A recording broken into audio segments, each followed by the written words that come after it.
everyone. Welcome back to Relax with Animal Facts. I am Steph Wolf, and today I am going to be learning with you about our furry, scaly, or possibly even slimy friends. And in today's case, it is definitely going to be a slimy friend of ours because we are covering the oh-so-wonderful Amazon River dolphin. This, of course, is a very special listener episode dedicated to Tiffany and to Jill. Thank you for requesting this awesome creature, and also a big shout out to the Patreon crew who actually voted for this episode. This one is very special because this is the last episode of Season 7. Can you guys believe that we have been on nearly 175 adventures together? I am so grateful for your listenership. As I have said many times before, this podcast is nothing without you. And as I have boasted many times before, you guys are the best audience ever. If you would like to vote on future episodes and get access to one exclusive episode every week, you can go to patreon.com/relaxwithanimalfacts. There is also just a Patreon link in the description that you can click on. A huge shout out to George Flad for the ambiances used in today's episode. His work is also linked and I encourage you to check him out. And now let us begin to wind down a little bit. If this is your first time listening, I welcome you with open arms to our animal podcast family. If you are returning, you know exactly what I am going to be asking of you. I have 3 primary exhortations for you.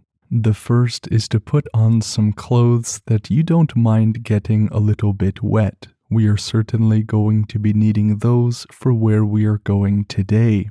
My second encouragement is perhaps the most important, and that is to realize perhaps where you are carrying tension. It could be in the head, in the neck, in the shoulders. Regardless of where it is, my exhortation to you is the same. Do your best to relax whatever it is that you're tensing. Here, before our adventures together, we like to become Jell-O. You can bring up in your mind whatever flavor or color of Jell-O that you'd like and give your best Oscar award-winning impression of it. Do such a good impression, in fact, that you can almost see the tears in Leonardo DiCaprio's eyes as you pry away from him yet another Oscar. It is also possible you don't know where you carry tension. If that is the case, you can start from the bottom of your feet in your mind and just scan all the way up to the top of the head. First relax the feet, then the calves, then the knees, then the legs, and up and up. My third and final exhortation to you is that you give your mind permission to wander and journey with me into the Amazon River, where the Amazon River dolphin resides.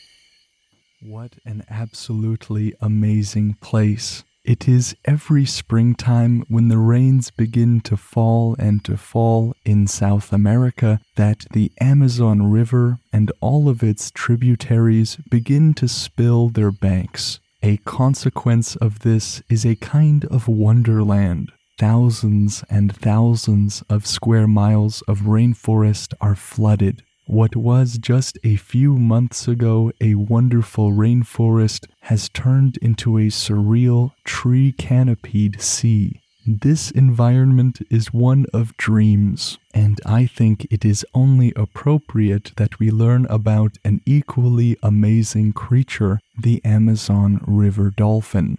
When I use the word river dolphin, I am speaking of any of the 6 species of small, oftentimes freshwater aquatic mammals that are related to whales. The different species of river dolphin are found in rivers of South Central Asia, China, South America, as well as the coastal waters of Argentina, Brazil, and Uruguay. All of the 6 species, including the Amazon river dolphin, is distinguished by their very long beaks and rounded foreheads, making them look significantly different from other dolphins like the bottlenose dolphin. The creature we are learning about today is also called the boto, or the pink dolphin. They are actually the largest species of any river dolphin. It is common here in the Amazon River, but it is also seen in the Orinoco River basins. Their scientific name is Inia geoffrensis. Usually, in the scientific name, we can learn much about what the creature is. There will be Latin or Greek roots attached to the word, allowing us to mine out the creature just by its name. But in the case of this wonderful dolphin, close to nothing is known about the meaning or significance of their scientific name. This species was first described by a Henry Marie Ducretet in the year 1817. It doesn't seem as if he has any connections to somebody named Jeff, and the word Inia has no clear ancient Greek or Latin roots. The only significant part of the word Inia is that it is sometimes used as a Maori feminine name. It translates to something like body of water, and so in the case of this scientific name, it may actually be a first on the show that we have no idea, but sometimes shrugging your shoulders is the right thing to do. The Amazon river dolphin is a carnivore. That means that they eat primarily animal material.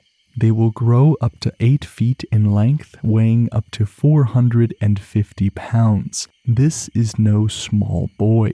The females will be slightly smaller than the males, a phenomenon that is quite common in the animal kingdom, and the young, instead of being that pinkish color that we have come to associate with them, they are gray. This animal, like many other dolphins, is very agile, and think about it, they must be. Out in the ocean, there aren't that many obstacles near the surface, but here in this flooded rainforest, it has its own little obstacle course of trees and rocks and all sorts of things. In this green wonderland, there are branches sticking out all over the place, and while it might be magnificent to behold for us from this boat, it can most certainly be difficult to traverse, especially at high speeds. Keep in mind that I will sometimes use the word boto instead of the Amazon river dolphin, because that is what they are called, and the name is shorter. The boto has that awesome smile, which complements their big, bulbous foreheads. And while many know this creature to be a pink river dolphin, not all of them are pink. It is the males that can be pink, but not all of them are. But why in the world can this creature be pink? It is postulated to actually be scar tissue. The presence of this abundance of scar tissue would have to mean that they engaged in some pretty rough, playful behavior, or that they fight pretty frequently. They would get wounds on their skin from that rough housing or fighting, and as the wounds heal, that pink color will replace their gray skin. It would make sense of why it is the males that are pink, given that these kind of rough housing behaviors are more common among males, but the brighter the pink color, the more attractive the males are to females. At the very least, this is the case during mating season. This would make sense. It means that they are pretty strong, as they have gotten into many scuffles amongst each other, and so they are a worthy mate. But let us circle back to their anatomy. The reason they can maneuver through all of these branches and trees is because they have an unfused neck vertebrae. This allows them to bend their neck upwards at a 90-degree angle. This might seem like a small thing, but in tight spaces, this really comes in handy. The long snout of the boto is used for rooting through river mud for different kinds of crustaceans. It is also used like a kind of needle nose plier, where they can stick their thin noses into some branches after some small fish that are hiding within. The reason for that big bulbous head is for the mechanism of echolocation. It allows them to navigate and find prey in these murky, muddy, and generally dark waters. Let us all remind ourselves once again that we are just in a rainforest that has a lot of water. There is a ton of debris to navigate through, and so echolocation will naturally supplement their vision. Like all dolphins, they have powerful flippers and tail flukes, but instead of a dorsal fin, they have a modified little hump. One might ask, what is the purpose of such a hump? The boto can often be seen swimming upside down, a strange behavior without context. It is believed by researchers that the humps on their back rub across the river's floor, helping them to locate prey. When the visibility is this low, they will use everything: echolocation, even the hump on their back. You may notice, looking at the boto, that they have some small eyes. Frequently, animals with such eyes will have poor eyesight. But do not let the Amazon River dolphin deceive you here. They have fantastic eyesight, and given their neck vertebrae, they can turn their heads in all sorts of directions, allowing them to observe everything from all angles. If there is anyone that is going to be able to catch prey in this sort of an environment, it's the boto. One fact that is probably not very surprising is that these creatures are amazingly intelligent. They actually have unusually large brains. Just for comparison, they have about 40% more brain capacity than we do proportionally. Intelligence is oftentimes mixed with curiosity, and this is most certainly the case for the boto. It is quite common to see them interacting with people, and they have even been documented helping fishermen by sort of shepherding the fish into the net. If we were all going to go on some sort of tour together, we could see them getting really close to our canoes, jumping and showing off, and if you aren't careful, they'll even take your oars from you. But they will do all of this without showing aggressive behavior, more of a playful thing. They will communicate with one another using high-frequency sonar clicks. By making these clicks, they can actually build a three-dimensional echogram of their surroundings in their head. That is where, once again, that awesome bulb on their head comes in handy. When we see these creatures here, it is common to see them in groups of 20 members or more, depending on the time of year. If the females are pregnant or have given birth recently to newborns, they can be seen going in groups looking for their next meal together. But apart from these times, they usually swim alone, so they are frequently solitary, but they can be social if they have to be. It seems as though they could be social with humans all year long, but with each other not so much.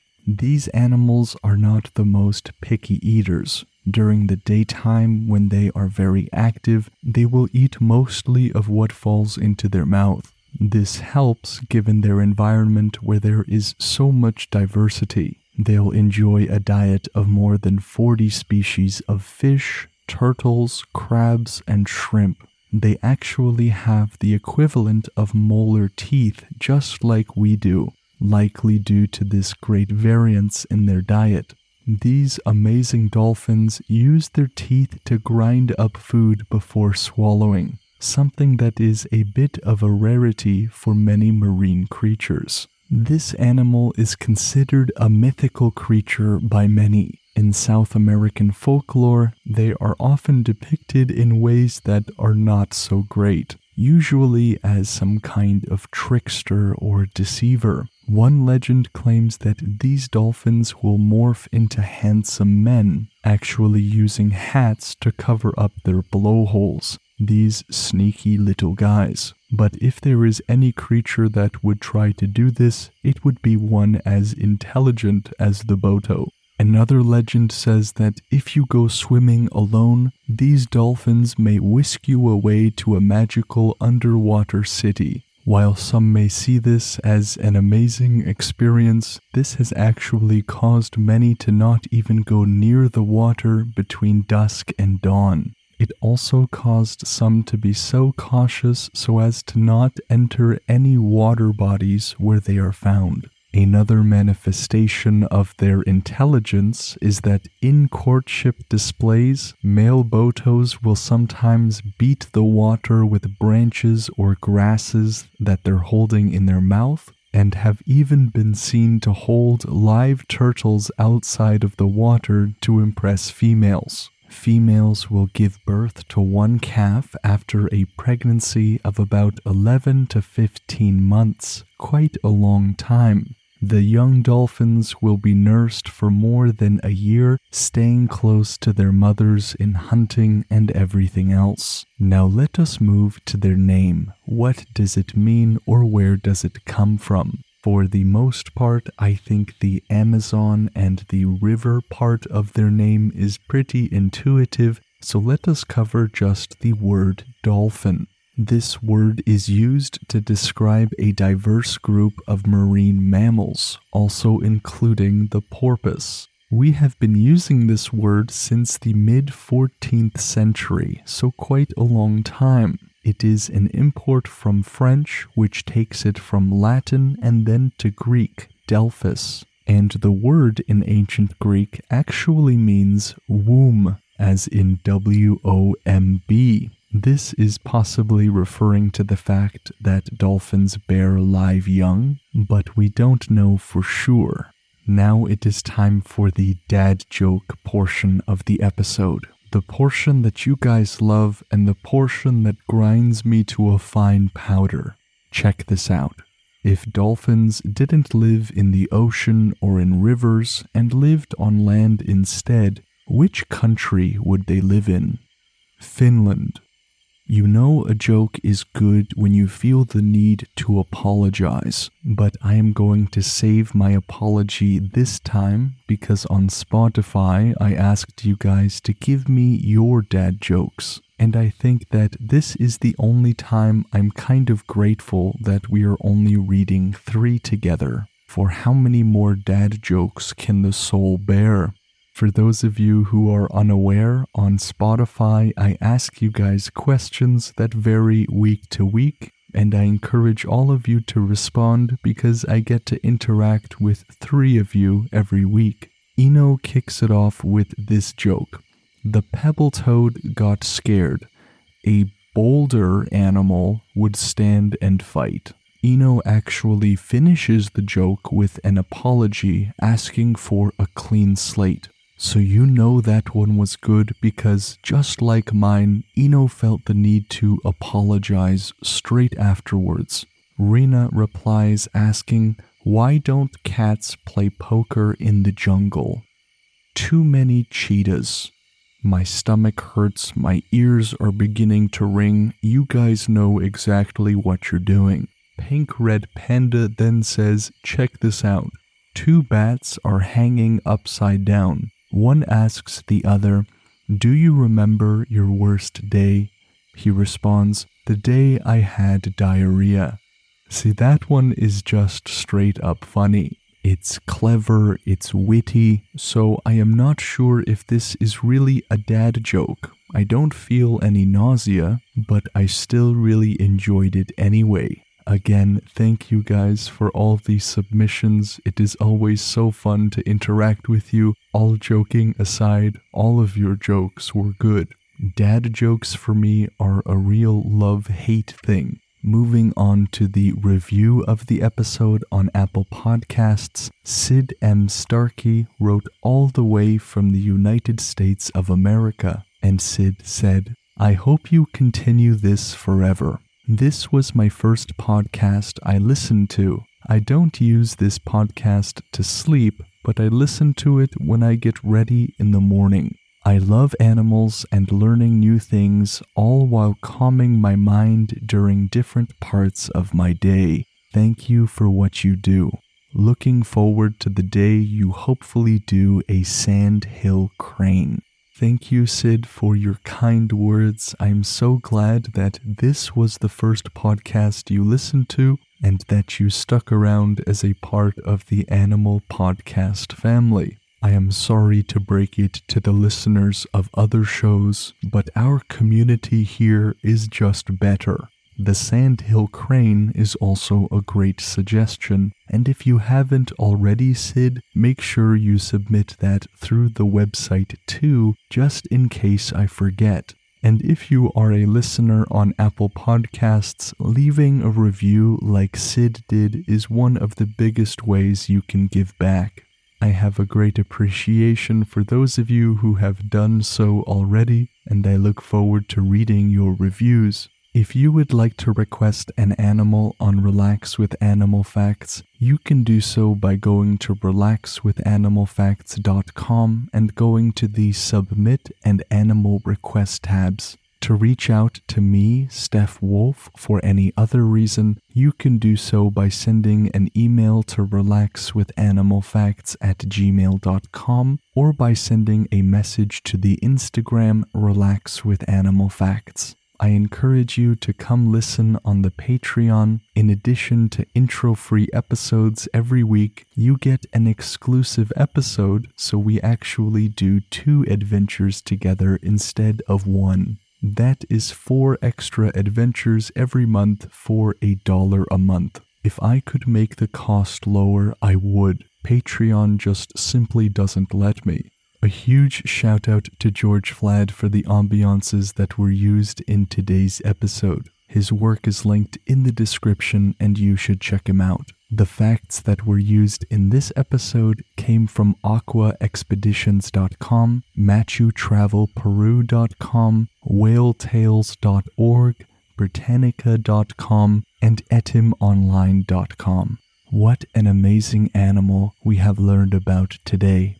The Amazon river dolphin is one of the more strange creatures we have covered. I don't mean strange in a derogatory sense, just simply out of the ordinary. I mean, come on. It is a pink dolphin that swims in an underwater forest. I think that if I could be any animal, the pink river dolphin would be pretty up there. Darting around in an underwater rainforest, doing little jumps, holding turtles out of the water to impress mates. It all seems to me to be a pretty good life. But I would like to stress that while this animal might seem out of the ordinary, every animal without exception that we have learned about is unique and boasts its own amazing characteristics.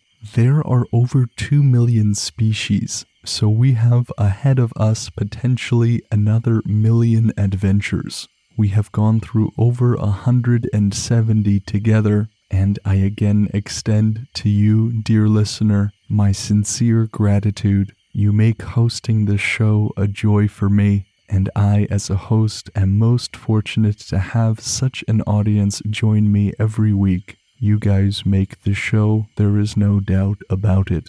Normally, after every season, we take a little bit of a break, a week or 2, but there are so many animals that I am excited to learn about. I don't think we'll do that break this time. So I am going to be seeing all of you in Season 8 with the next episode, with the next animal. Take care.